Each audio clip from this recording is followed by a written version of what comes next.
अभी चैत खत्म ना हो के गीत के इशारा कदर यही 2024 में थे हमारे चैता आइल बा जौने चैता का नाम है नींबू वाला पानी। दूल्हा गल अकेला गेहूं काटे काट उठ के हाल बेचारा अकेले काट पिसा जौन भी सफर मारे सर तर पसीना से भीजल बा पारवा से हंसुआ लेके दुल्हन बोलावत है ज्योति ज्योति दुल्हन के बोलावत दुल्हा ये हवा धनिया कहां बालू चल तू हमारे संगवा तनी कटवा दे तू। अरे दुल्हनिया की कहत रह दुल्हावा झगड़ा मत लड़ावा। हम बाहर कटनी करे आलिया जाए के बनियान लगा के कटनी कराला हमसे कटनी नहीं की हुई। देखा दुल्हा मनावता ज्योति मनौले के टैक्सी से दुल्हा का मनावत अपने दुल्हन के कैसे कहता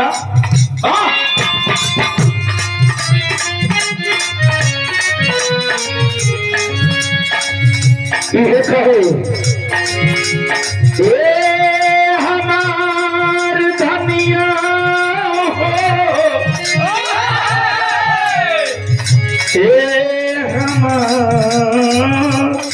रनिया हो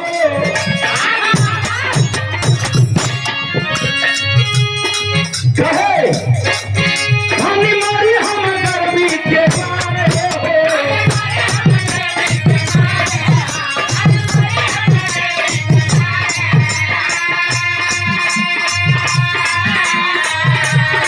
पानी घरों में तोहरे तारे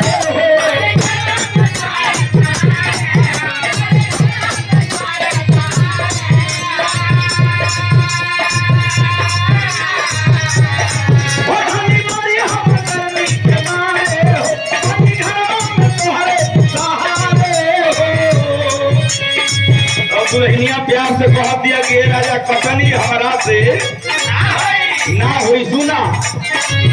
अरे चैत भर बनल है तोहरा जवानी ए राजा अरे ए राजा पियल खरा नींबू वाला पानी ए राजा जी पियल खरा नींबू वाला पानी ए राजा जी। अरे चैत भर बनल है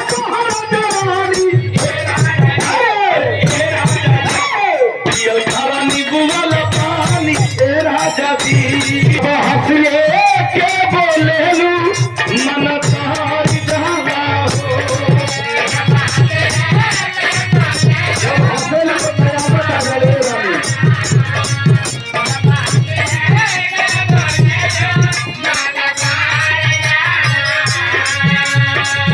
तोहरा के देख के जियरा मोर भारी जाला हो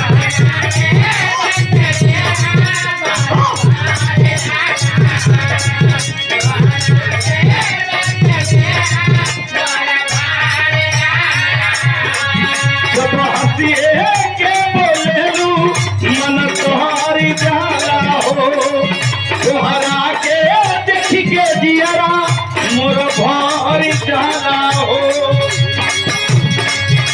अब दुल्हनिया कहे